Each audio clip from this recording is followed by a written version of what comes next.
사도행전 22장 1절에서 5절 말씀을 함께 봉독하시겠습니다. 부형들아, 내가 지금 여러분 앞에서 변명하는 말을 들으라. 그들이 그가 히브리 말로 말함을 듣고 더욱 조용한지라. 이어 이르되, 나는 유대인으로 길리기아 다소에서 났고 이 성에서 자라 가말리엘의 문화에서 우리 조상들의 율법에 엄한 교훈을 받았고 오늘 너희 모든 사람처럼 하나님께 대하여 열심히 있는 자라.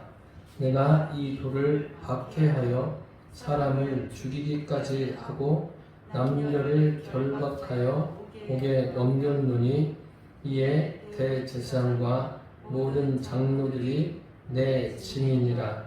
또 내가 그들에게서 다메섹 형제들에게 가는 공문을 받아가지고 거기 있는 자들도 결박하여 예루살렘으로 끌어다가 형벌받게 하려고 가더니. 사도 바울이 예수 믿는 사람에 대해서 적대적인 감정을 가졌을 뿐만 아니라 그들을 붙잡아다가 체포하고 또 그들이 죽는 것도 아주 마땅하게 여겼던 그런 사람입니다. 그런 사람이 어떻게 자기 자신을 부인하고 예수님을 영접하고 복음을 전하는 사역자, 사도가 되었을까요? 사도가 된 것으로 끝나는 것이 아니라 하나님께서 그를 순교의 자리에까지 이르게 하십니다.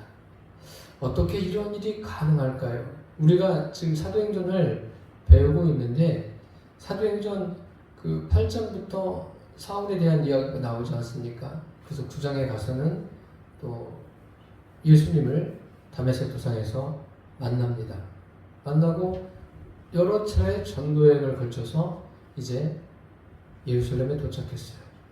예루살렘에 도착했는데 유대인들이 소동을 일으켜서 그 소아시아에서 온 유대인들이 소동을 일으켜서 바울을 때리고 아주 그를 이제 없애고자 하는 그런 소동이 벌어졌을 때 로마 군인들이 와서 그를 붙들고 갑니다.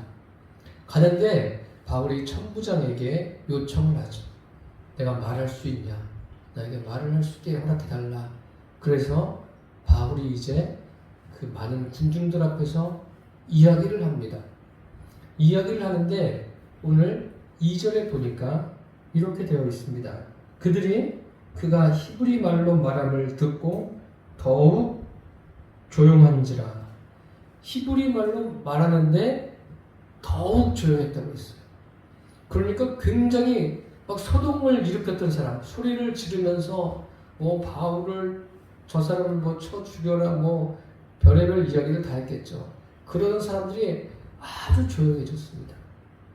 히브리 말로 말하는데 이 개역 개정 성경 이전에 개역 한글에 보면 히브리 방언이라고 되어 있어요. 어떤 면에서는 그 표현이 지금 여기 히브리 말이라는 것보다도 훨씬 더 설득력이 있다고 봅니다. 당시에도 이 히브리 말을 사용하는 사람들이 많이 있었습니다.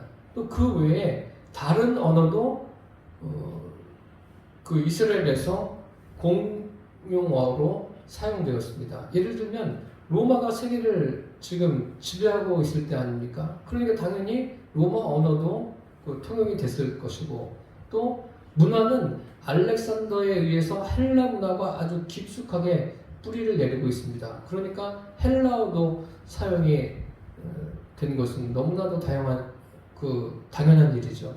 그래서 이 신약 성경이 그 당시 공용어인 헬라어로 기록된 거예요. 그리고 히브리 사람들은 당연히 어떤 언어를 사용합니까? 그들도 히브리어를 지금 사용하고 있는 거예요. 그런데 그때 이런 상황에서 바울이 히브리 말로 연설을 하니까 사람들이 조용해진 거예요.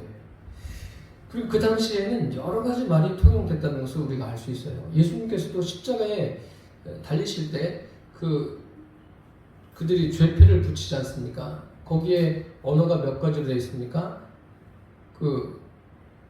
세 가지 아닙니까? 히브리어와 로마어와 헬라어로 되어 있지 않습니까? 이렇게 이런 여러 가지 말이 공통어로 사용됐는데 그 중에서도 바울이 지금 히브리어로 그들에게 말하고 있습니다. 히브리어로 말한다는 것은 참 중요한 의미를 가지고 있습니다. 우리가 이스라엘 역사를 잠깐 살펴보면 이스라엘이 과거에 남과 북으로 나누어지지 않았습니까? 통일왕국, 사울왕, 다윗왕, 솔로몬 때까지는 통일왕국이었다가 솔로몬의 아들 때부터는 분열왕국 시대가 로 돌입합니다. 그러다가 북이스라엘과 남유다로 나누어졌는데 결국 이 북이스라엘은 주전 722년에 아수르에 의해서 멸망을 당합니다. 그리고 우리가 잘 알고 있는 대로 남유다는 주전 586년에 바벨론에 의해서 멸망당하고 포로로 끌려가요. 70년의 포로 생활 후에 다시 돌아옵니다.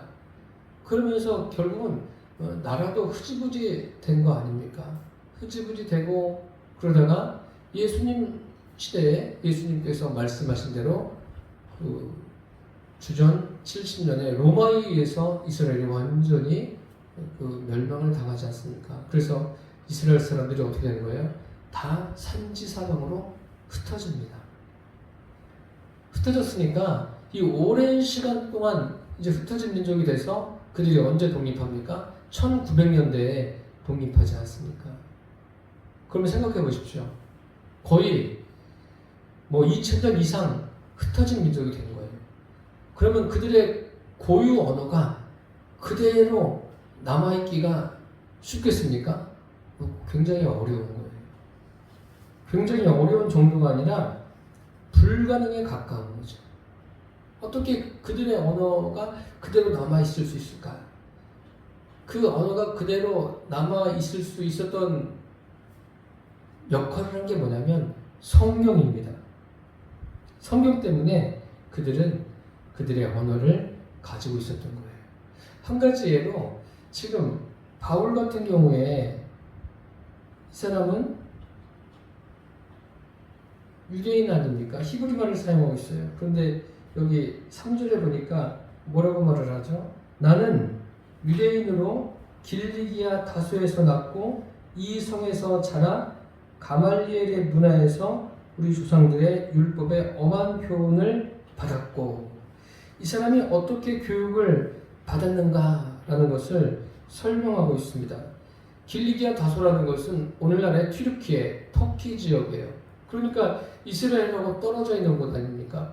그곳에서 났으니까 당연히 이스라엘의 그 말을 다 잊어버릴 수도 있는 거예요.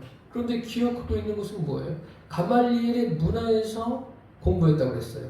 다시 그 튀르키예 지역에서 어디로 온 거예요? 소아시아 지역에서 이스라엘로 와서 공부를 한 거예요. 이스라엘 사람들이 이 정도입니다. 우리나라를 한번 생각해 보세요. 우리나라 이민을 간 분들이 굉장히 많이 있지 않습니까? 한 예로 미국에 이민 간 분들, 그들의 자녀들은 1.5세대 아닙니까? 그들이 한국말을 아주 잘 구사하는 사람들은 많지 않습니다. 생각보다. 우리가 생각하는 것보다. 거기 그 나라, 이민 간 그 나라의 언어를 익히고 문화를 배우고 그러다가 보면 또 그 자녀의 자녀, 또 그 자녀의 자녀 계속 가면은 한국말이 남아있겠어요? 사라지는 거예요. 몇 대만 지나도 사라지는데 이스라엘은 몇 대 정도가 아닙니다. 거의 2000년 이상을 아주 흩어져서 디아스포라 돼서 살았던 사람들인데 그 사람들이 자기들의 언어를 가지고 있다는 거예요. 이렇게 언어를 가지고 있다는 것은 언어를 가지고 있을 수 있도록 계기가 된 것이 뭐냐면 성경이에요. 성경.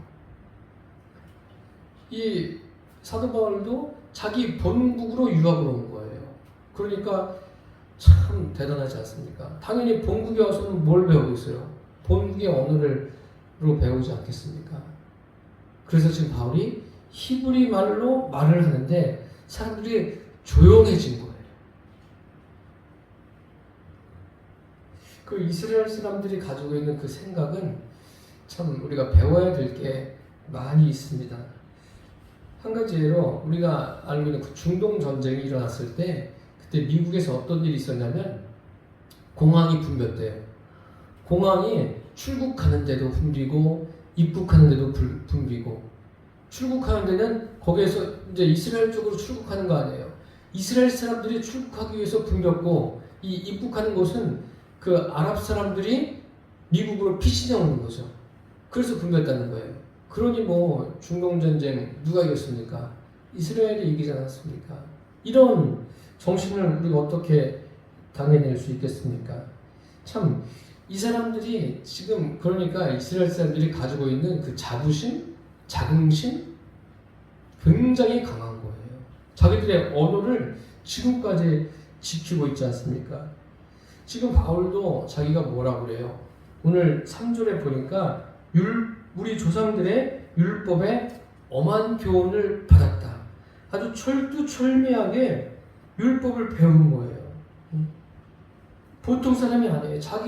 자기를 소개할 때도 내가 바리새인 중에 바리새인이다 그렇게 말하고 있지 않습니까? 이 사람 굉장히 대단한 사람이에요.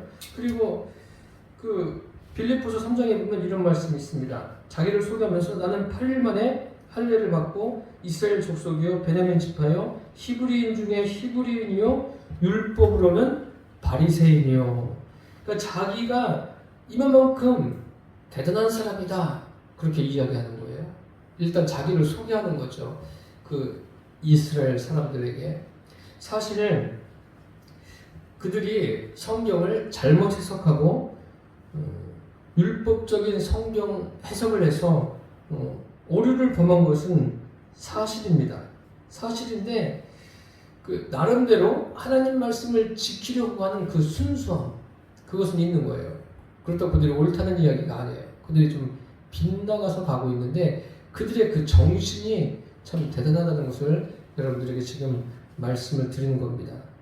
그리고 이 바울은 그런 정신을 가지고 있다고 이야기하는 거예요. 바리새인 중에 바리새인. 그러니까 지금 율법을 누구보다 앞장서서 준수했던 사람이에요. 그런데다가 또 자기가 뭐라고 소개합니까? 오늘 3절 그 끝부분에 보니까 오늘 너희 모든 사람처럼 하나님께 대하여 열심히 있는 자라.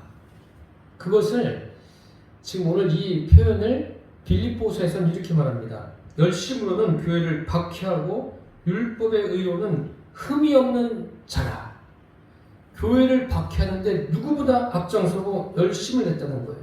그러니까 이 바울이라는 사람은 자기 도취, 자기 열심에 아주 깊이 빠져있는 사람이에요.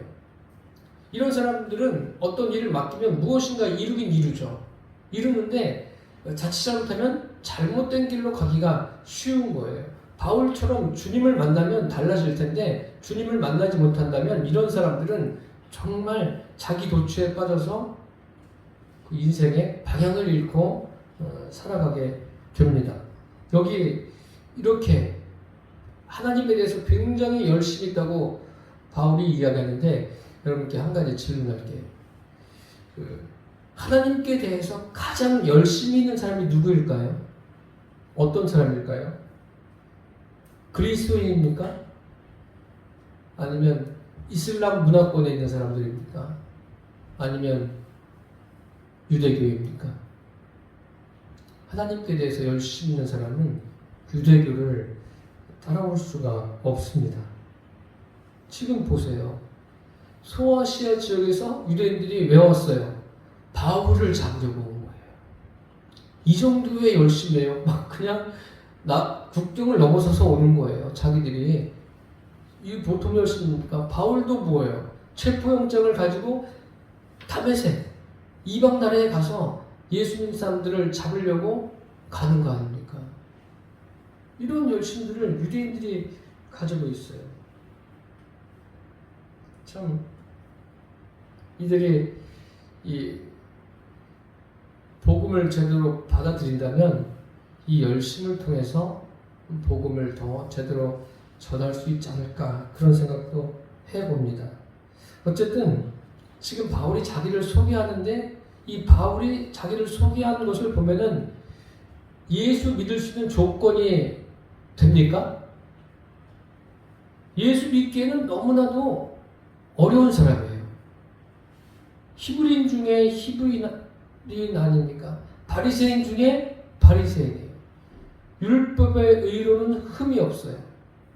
교회를 박해하는 데는 누구보다 앞장서는 사람이에요. 이런 사람이 어떻게 예수님을 믿고 섬길 수 있겠습니까? 예수 믿는 것에 반대의 조건을 가진 사람이에요. 그러니까 이 사람은 우리가 알고 있는 대로 지금 바울은 그리스도인이에요. 근데 정상적으로는 그리스도인이 될 수 없는 사람이에요. 이 사람이 그런 거예요. 스데반이 죽는 것도 아주 당연하게 여긴 사람 아닙니까? 그런 다음에 뭐예요? 스데반 죽은 다음에는 예수 믿는 사람 체포하러 가는 게 이 사람 일 아니었습니까? 그런데 여러분 생각해 보세요. 어떻게 이런 사람이 예수님을 만나고 예수님을 믿게 되었을까요? 물론 예수님을 만났으니까 믿었겠죠. 그러면 육신적으로는 부정적인 조건만 가지고 있는데 어떻게 예수님을 믿게 되었을까요? 그런 생각 해보셨습니까? 지금 사도행전 8장부터 계속 읽어보세요. 읽어보시면서 바울에 대해서만 생각해보세요. 아주 고난이 어마어마하게 많지 않습니까? 예수 믿는 게 이런 거라면 여러분 쉽게 믿겠어요? 이렇게 고난이 그냥 끊임없이 이어지는데 심지어는 바울이 지금 예루살렘에 와서 체포되고 어디로 간다고 그랬어요? 이제 2년 동안 구금되어 있다가 로마로 가요. 왜 가요? 복음을 전하러 감과 동시에 로마에 가서 무엇을 하는 거예요? 순교하는 거예요. 그리스도인의 삶이 다 이렇다면 예수 믿겠어요? 여러분 같으시면? 참 힘든 거죠. 그런데 바울이 어떻게 예수님을 믿게 되었을까요? 바울이 예수님을 믿을 수 있었던 것은 바울은 육신의 예수를 몰랐어요. 다메섹 도상에서 바울이 만난 분이 누구예요? 부활하신 예수님을 만난 거예요. 예수님의 제자들처럼 예수님과 함께 이 땅에서 다닌 적이 없어요. 모르는 분이에요. 바울이 그건 몰랐어요. 제자들처럼 예수님을 알지를 못했어요. 그게 육신의 예수를 알지 못한 것이 바울이 예수님을 믿게 된 그런 조건이 될 수도 있습니다. 만나본 적이 없어요. 육신의 예수를 만나본 적이 없습니다. 만났다면 다메섹 도상에서 부활하신 예수님을 만난 거예요. 거기에서 예수님이 누구이신가 알게 된 것 아닙니까? 사실 육신의 예수님을 가장 가까이에서 만난 사람이 누구예요? 그게 가족들 아닙니까? 육신의 형제들은 예수님을 믿었습니까? 믿지 않았어요. 예수님을 잉태해서 예수님을 낳은 마리아도 믿음이 시원치 않았어요. 요한복음 2장에 보면 그런 내용도 나오지 않습니까? 예수님께 포도주가 떨어지니까 그것에 대해서 이야기하지 않습니까? 물론 엄마로서 이야기도 할 수 있지만 예수님에 대해서 제대로 알지 못한다는 그런 이야기죠. 예수님의 제자들도 예수님을 그렇게 가까이에서 따라다녔지만 예수님이 누구이신가 제대로 알지 못했어요. 물론 베드로 같은 경우에 예수님이 어떤 분이신가 고백은 했지만 그것이 그 당시에 계속 이어지진 않았습니다. 어쨌든 왜 그러냐면 그 사람들이 육신의 예수만 본 거예요. 예수님을 육신적으로만 본 거예요. 그러니까 예수님께서도 그런 말씀 하시지 않습니까? 선지자가 고향 외에서는 존경을 받지 않는 곳이 없다. 고향에서는 뭐예요? 사람들이 볼 때 외형적인 것만 보는 거예요. 육신의 예수님만 보는 거예요. 그분이 하나님이신 것을 절대 알지를 못하는 거예요. 지금 바울은 그런 면에서는 달라요. 육신의 예수를 알지 못한 거예요.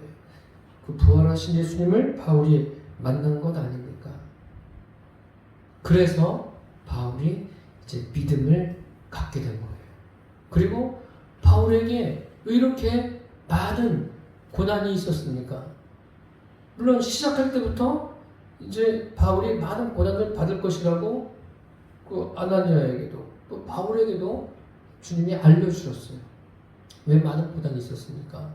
제가 지금까지 설명드린 대로 바울이 가진 조건이 예수님을 믿기에는 너무나 반대되는 조건이에요. 그러니까 그냥 웬만큼 해서는 안 되는 거예요.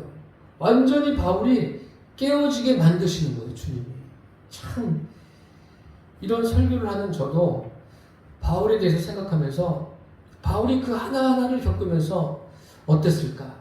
겪으면서 그가 주님 앞에서 자기를 부인하게 되고 주님을 더 깊이 만나게 되고 그게 전도여행 아닙니까? 1차 전도여행, 2차 전도여행, 3차 전도여행 계속 거치면서 또 여러 가지 일을 겪으면서 그가 완전히 깨어지는 거예요. 그런 과정들을 우리가 보았습니다. 그러니까 강도가 굉장히 강한 거죠. 여러분 땅콩하고 호두 있지 않습니까? 땅콩은 이렇게 껍질을 깨트리기가 어때요? 쉽죠. 다 웬만하면 다 벗길 수가 있어요. 그 뭐 호두는 이거 손으로 돼요? 망치를 갖고 와서 부셔야 되지 않습니까? 바울이 그런 사람이에요. 호두처럼 아주 단단한 사람, 자기 자신에 대해서 확신을 가지고 있는 사람, 또 자기가 가지고 있는 그 지식에 대해서 자기가 믿고 있는 그 유대교에 대해서도 누구보다 확신이 있고 하나님을 섬기고 또 예수 믿는 사람들을 핍박하는 하나님에 대해서 누구보다 열심히 있는 사람이 바울이에요. 이런 사람들이 깨트려지려면 어떻게 해야 돼요? 약한 강도가 웬만해서는 안 돼요. 완전히 그냥 박살이 날 정도로 어떤 힘이 가해져야 돼요. 그 힘이 뭐예요? 성령의 역사로 인해서 바울이 계속해서 깨어지는 그 전도여행 중에 얼마나 많은 고난이 있었습니까? 그 고난이 뭐예요? 고난이 바울이 깨어지고 낮아지는, 그래서 주님 앞에 더 가까이 나아가는 그러한 계기가 되었다는 거예요.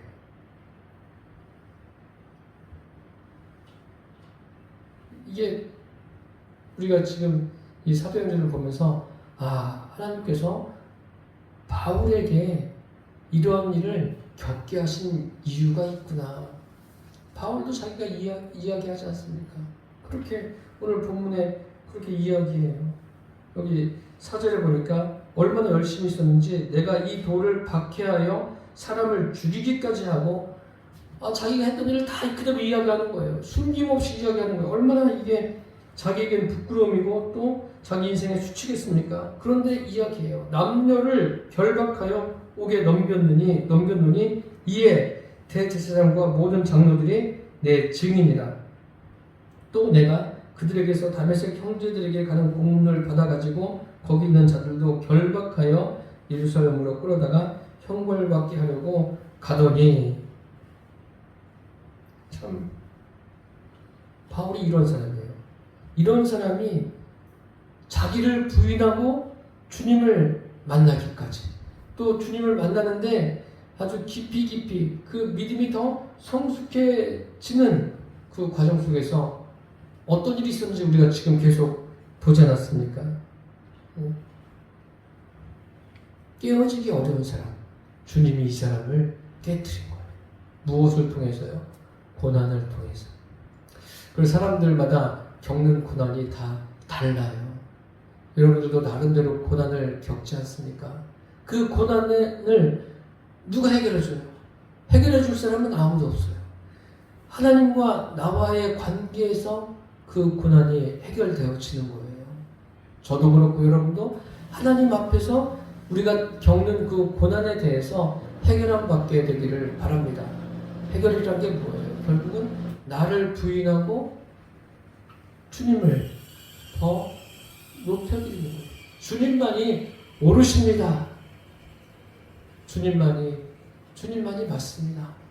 이런 그 믿음의 고백을 할 수 있게 되기를 바랍니다. 이 깨어지기 어려운 사람, 하나님께서 다루셔서 깨어지고 하나님의 사람으로 세워주셨어요. 그래서 우리가 성경을 보면 이방인들도 나오고 유대인들도 나오지 않습니까? 그러면 누가 예수님 믿기가 더 어렵습니까?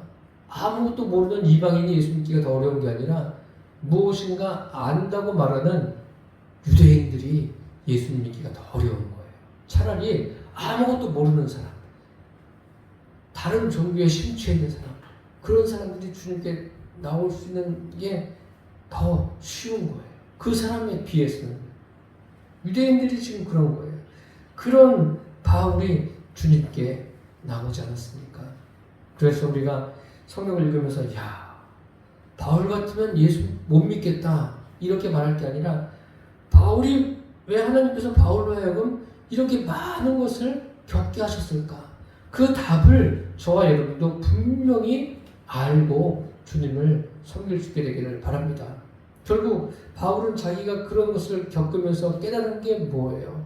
날마다 자기를 부인하고 자기 십자가를 지고 묵묵히 주님을 따라가는 거예요. 그렇다고 그의 삶이 우울합니까? 그의 삶이 불안합니까? 아니에요. 오히려 성령님과 함께 가는 그의 삶이 당당하고 담대하게 이 삶을 하나둘 그 문제가 올 때마다 헤쳐나가는 것을 보세요. 그의 어떤 능력이 아니에요. 지적인 능력, 어떤 자기가 살아온 그 경험에서 나오는 능력이 아니라 오직 하나님의 그 말씀으로 되어지는 그 능력을 우리가 볼 수 있습니다.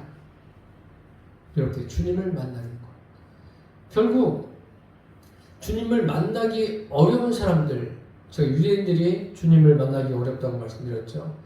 예수님의 형제들도 그렇지 않습니까? 예수님의 형제들, 또 예수님의 그 생모인 마리아도 예수님을 만나기가 어려운 사람들이에요. 왜요? 예수님 육신만 자꾸 보려고 하니까. 그런데 하나님께서 그들에게 은혜를 베풀어 주셔서 그들도 주님을 만나게 됩니다. 그 내용이 우리가 사도행전을 시작하면서 말씀드렸어요. 1장에 보시면 한번 사도행전 1장 볼까요? 사도행전 1장 12절에서 14절까지 같이 읽겠습니다. 제자들이 감람원이라 하는 산으로부터 예루살렘에 돌아오니 이 산은 예루살렘에서 가까워 안식일에 가기 알맞은 길이라. 들어가 그들이 유하는 다락방으로 올라가니 베드로, 요한, 야고보, 안드레, 빌립, 도마와 바돌로메, 마테오와 및 알페오의 아들 야고보, 셀로신 시몬, 야고보의 아들 유다가 다 거기 있어 여자들과 예수의 어머니 마리아와 예수의 아우들과 더불어 마음을 같이하여 오로지 기도에 힘쓰더라. 여기 이름이 기록된 이 사람들이 기도에 힘쓰다가 어떤 일이 일어납니까? 성령이 그들에게 임합니다. 이렇게 이름이 기록된 것은 뭐예요? 성령이 임했다는 것은 물과 성령으로 거듭났다는 거예요. 이들이 거듭났음을 보여주는 거예요. 예수의 형제들, 처음엔 예수님 믿지 않았어요. 육신의 예수님으로만 알고 있는 거예요. 그 어머니도 시원찮았어요. 그런데 이들이 오순절에 성령으로 거듭났다는 것을 성경에 명확하게 명시하고 있습니다. 참 예수님을 받아들이기 어려운 사람들, 이 성령의 역사로 되어졌습니다. 바울도 그런 사람이에요. 바울은 하나님이신 예수 그리스도를 만났습니다. 바울이 만난 예수님을 저와 여러분도 우리의 일상에서 매일같이 만나며 그분과 동행하며 살게 되기를 축복합니다. 여러분 그 인생길에 여러 가지 겪어야 되는 일이 있을 거예요. 그런 일을 하나하나 겪을 때마다 이 말씀 속에서 해석하시고 그 사건을 통해서 주님이 왜 나에게 이런 일을 겪게 하실까? 그것을 생각하시면 주님께서 깨닫게 하시고 깨달으면서 주님을 더 깊이 만나는 그러한 역사가 있게 될 것을 기대합니다. 그런 기대 속에서 여러분에게 주어진 그 인생길을 주님과 함께 살아내시기를 예수님의 이름으로 축원합니다. 기도하겠습니다.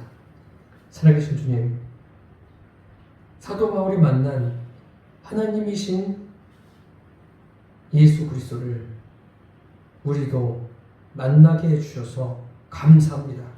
이것이 구원의 길임을 알게 해주셨사오니 주님,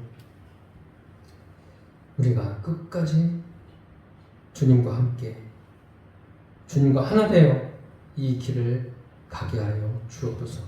예수님의 이름으로 기도드립니다. 아멘.